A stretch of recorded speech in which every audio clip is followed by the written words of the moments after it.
Amor fraterno. Sviatopolk nasceu cerca de 980. Sua mãe era uma freira grega que foi trazida da Bulgária e se casou com Yaropolk, príncipe de Rus.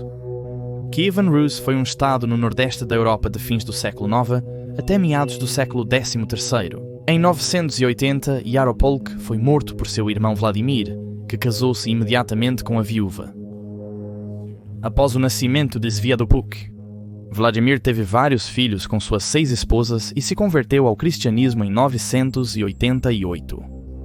Quando tinha 8 anos, Vladimir colocou Sviatopolk no comando do Principado de Shurov e mais tarde arranjou para que ele se casasse com a filha de Boleslaw, rei da Polônia. Ela chegou em Shurov com Heimbern, o bispo de Kolberg. Frustrado com seu pai, instigado por sua esposa e o bispo, Sviatopolk começou a se preparar para a guerra contra seu pai Vladimir com o apoio de seu sogro Boleslav, o Bravo. Vladimir descobriu o complô e prendeu os 3 conspiradores, onde Heimbern faleceu. Irmãos de sangue. Sviatopolk foi solto da prisão e designado para governar uma cidade longe de Kiev. A morte de Vladimir em 1015 foi ocultada de seu primogênito, pois suspeitava-se que ele tentaria usurpar o trono de Kiev. Contudo, Sviatopolk foi notificado rapidamente e assumiu o poder em Kiev imediatamente. Sviatopolk tomou uma decisão fria para eliminar rapidamente qualquer oponente político, ganhando o apelido de Maldito. Ele foi atrás de seu irmão Boris I. Boris, líder do exército e dos guardas do seu pai, era a maior ameaça. Boris e seu servo foram assassinados dormindo pelos mercenários de Sviatopolk.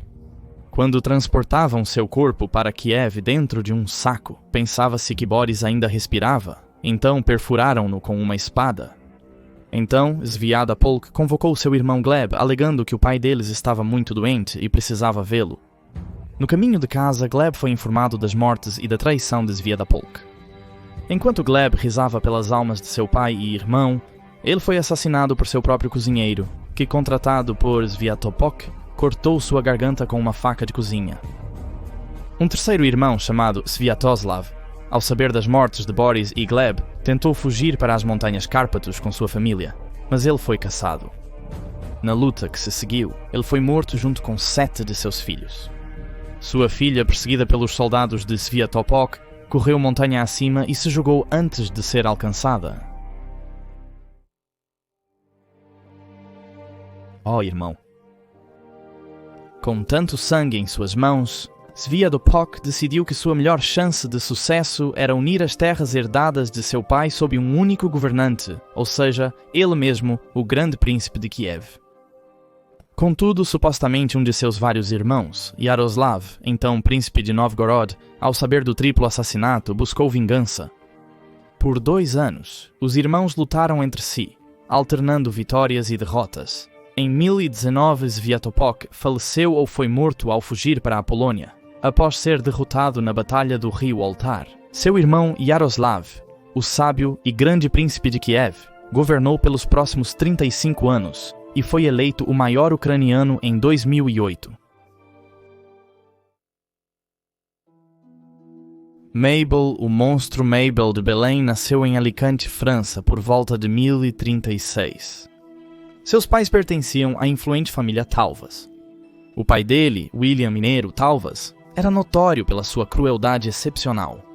Ele mandou estrangular sua primeira esposa Hildebert a caminho da igreja. Ela era mãe de 2 filhos, uma mulher temente a Deus e que não apoiava seus atos perversos. Em seu segundo casamento, ele mutilou e cegou um dos convidados, William Fitzgerald, simplesmente porque sentiu vontade. Arnulf, irmão de Mabel, cansado da maldade do pai, quando este foi exilado, Mabel optou por acompanhá-lo à Normandia. Lá eles foram acolhidos pela poderosa família de Montgomery. Talvas prometeu a Roger II, seu filho, que ao se casar com Mabel, herdaria suas terras assim que retomassem de Arnulf. Mabel e Roger casaram-se em torno de 1054. Quando Arnulf morreu no ano seguinte, a fortuna do casal aumentou consideravelmente. Ambição cega. A mútua vontade de poder de Mabel e Roger fez com que o casamento fosse bem sucedido. Roger era um predileto de William, conhecido posteriormente como Rei William I da Inglaterra, Duque da Normandia. Porém, diferente de Roger, Mabel detestava a igreja.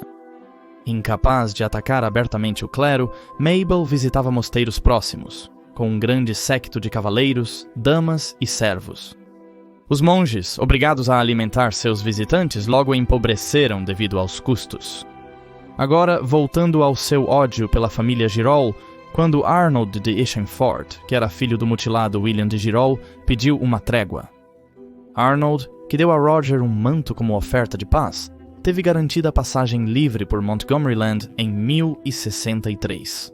E isso provocou a ira de Mabel, que planejou assassiná-lo. Ela optou pelo veneno como arma de assassinato, instruindo suas mais belas damas a tentarem convencer Arnold a tomar vinho antes de voltar para casa. Arnold, percebendo o perigo, recusou a bebida, que foi rapidamente tomada e consumida pelo único irmão de Roger, Gilbert. Gilbert morreu após passar 3 dias em agonia. Decidida, Mabel fez amizade com o criado de Arnold. Convenceu-o a preparar uma bebida especial que resultou na morte de Arnold em 1064, fazendo suas terras voltarem aos Montgomerys. Roger e Mabel conseguiram ganhar muitas mais terras, sussurrando falsas histórias de rebelião no ouvido do paranoico Duque da Normandia.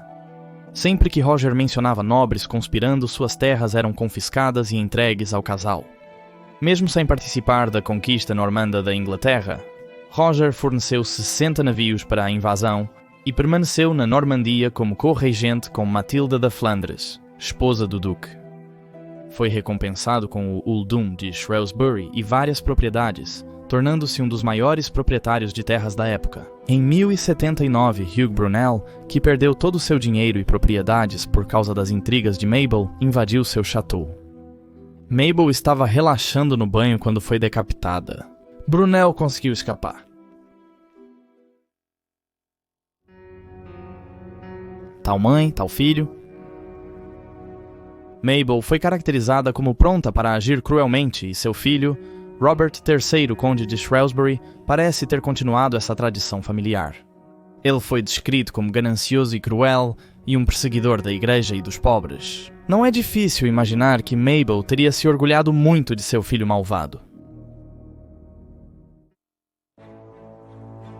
Uma tragédia grega. Andronicos Princomnenos era neto do imperador bizantino Alexios I e nasceu por volta de 1118, quando seu tio era o imperador João II.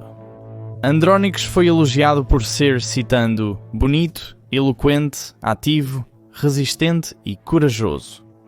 Ele dedicou seus primeiros anos ao serviço militar e se divertindo, sendo conhecido como mulherengo. Em 1141, Andronicos foi capturado pelos turcomanos seljúcidas enquanto caçava. Seu primo Manuel I havia virado imperador nessa época. Manuel se recusou a pagar o resgate de Andrônico, que ficou preso pelos turcos por 1 ano, gerando ressentimento. Após seu eventual resgate e retorno a Constantinopla, Andrônico residia na corte de Manuel, onde se tornou um dos favoritos de seu primo. Foi aqui que ele se apaixonou por sua prima Eudácia, e mesmo já sendo casado, ela se tornou sua amante. Este relacionamento incestuoso causou escândalo na corte, irritando especialmente os irmãos de Eudácia.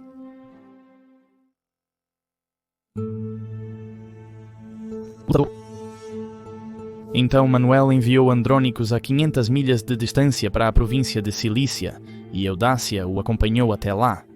Embora Andrônicos tenha se destacado na batalha contra os arménios, a campanha foi um fracasso e ele foi chamado de volta a Constantinopla. Nomeado governador de Belgrado, foi novamente enviado para combater na fronteira húngara. Contudo, Andrônicos retornou quando souberam de seu envolvimento numa conspiração contra seu primo, o imperador. Ao retornar a Constantinopla, ele quase foi assassinado pela família de Eudóxia, mas escapou de maneira impressionante, lutando com espadas para sair de sua tenda. Mesmo com sua deslealdade, o imperador ainda tinha uma boa perspectiva de Andrônicos, que nunca foi punido por seus erros, e, ainda assim, recompensou Manuel ao conspirar para derrubar seu primo. Manuel mandou prender Andrônicos em 1155 por conspiração e incesto, sem ignorar essa segunda tentativa em seu trono. Andrônicos fugiu 2 vezes, mas foi pego novamente. Sua terceira tentativa foi mais bem-sucedida, e ele conseguiu chegar ao Mar Negro, onde foi recebido pelo príncipe russo Yaroslav em Kiev, que o fez conselheiro. Andrônicos conseguiu organizar uma aliança entre Manuel e Yaroslav e se restabeleceu no favor do imperador. Ele continuou a ajudar Manuel a invadir a Hungria, mas ficou enfurecido quando Manuel casou o príncipe húngaro com sua filha e o nomeou seu sucessor. Andrônicos, agora em seus 50 anos, foi reenviado para a Cilícia.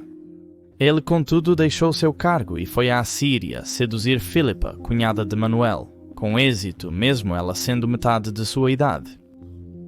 Após algumas semanas, entediado com Filipa e querendo irritar ainda mais o imperador, Andrônicos foi atrás de Teodora em Jerusalém. Ela, com apenas 22 anos, era sobrinha do Manuel.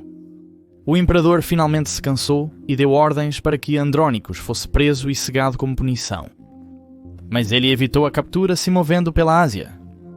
Em 1180, Manuel faleceu, deixando seu filho de 11 anos, Alexios II, como imperador e sua esposa, Maria de Antioquia, regente.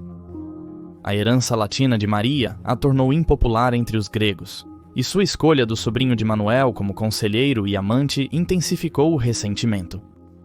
Em 1182, Andrônicos aproveitou a oportunidade para assumir o poder, reunindo um exército e marchando sobre Constantinopla, onde massacraram os habitantes católicos da cidade. Conhecido como o Massacre dos Latinos, dezenas de milhares de homens, mulheres e crianças foram massacrados. Andrônicos se tornou co-imperador com Alexios em 1183 e fez o menino assinar a condenação de morte da mãe. Acusada de traição, Maria de Antioquia foi presa e estrangulada em sua cela com um cordão de seda por ordens de Andrônicos. Em seguida, ele voltou suas atenções para a irmã de Alexios e planejou envenenar ela e seu marido. Com apenas o menino agora em seu caminho, Andrônicos o depôs, estrangulou e depois decapitou. Cuidado com o que você deseja. Aos 63 anos, Andrônicos se tornou imperador bizantino e casou-se rapidamente com Agnei da França, viúva de 12 anos de Alexio. Seu plano de eliminar a aristocracia militar falhou, sua popularidade diminuiu e surgiu uma série de conspirações contra ele. Andrônicos foi derrubado por um golpe 2 anos após assumir o reinado. Ele tentou fugir com sua esposa e amante, mas foi capturado e entregue à multidão. Ele foi amarrado a um poste, esbofeteado, chutado e teve sua mão direita cortada. Tiveram seus cabelos arrancados, água fervente lançada no rosto e um olho foi removido. Esterco foi colocado em seu nariz e esponjas embebidas em urina apertadas em seu único olho. Após 3 dias de tortura, ele foi levado ao hipódromo de Constantinopla e suspenso de cabeça para baixo, e seu corpo foi despedaçado. Faleceu em 12 de setembro de 1185. Seus restos foram negados ao sepultamento e exibidos por anos. Andrônicos foi descrito como um homem de violência, crueldade, mutilação e assassinato. E ele terminou a vida como viveu. Ele ganhou o apelido de Odiador da Luz do Sol por causa da quantidade de inimigos que ele cegou.